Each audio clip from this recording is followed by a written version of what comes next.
पापा तुमने शादी से पहले फोन पे बात करी थी? हाँ बेटा करी तो थी यार। तो फिर चूतिया कैसे बन गई? जब तेरी अम्मा से पहली बार फोन पे बात हुई ना तो इसकी आवाज इतनी मीठी सुरीली और इतनी हल्की आवाज थी कि मेरे कानों में जो समझ ले बेटा रस घुल गया था कतई। अब तो फंसे हुए बात के जाती है। जब लड़कियां बेटा फोन पे बात करती हैं ना तो बात करने का उनका नजरिया ही अलग हो जाता है, वो अपनी वॉइस को चेंज कर लेती हैं। और तेरी अम्मा की बातों में तो इतनी हमदर्दी, इतना अपनापन और इतना प्यार था कि बेटा मैं पतले गू की तरह फैल गया था। जब बेटा वो कहीं शादी में जाती थी ना तो मुझसे इजाजत लेती थी, कहती थी मैं शादी में चली जाऊं।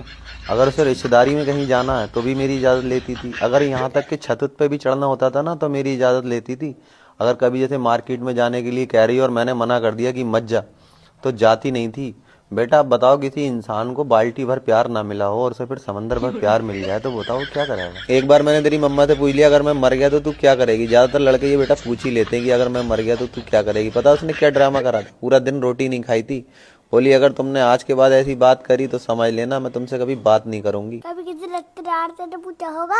जब भी रिश्तेदारों से बेटा मैंने उसके बारे में बात करी तो सबने एक ही बात बोली कि लड़की तो गाय है गाय। तुमसे चल के कहा कि तुम्हारी गाय अन्नू बकरा कैसे बन गई? मैं बेटा गया था, मैंने उनसे कही, मैंने कि तुम तो कहते थे कि लड़की गाय है गाय, तो बोले बेटा हम तो अब भी कह रहे हैं लड़की गाय है, लेकिन तुमने सुनी कहाँ थी पूरी बात। हम तो ये कह रहे थे कि मरखन्नी गाय है।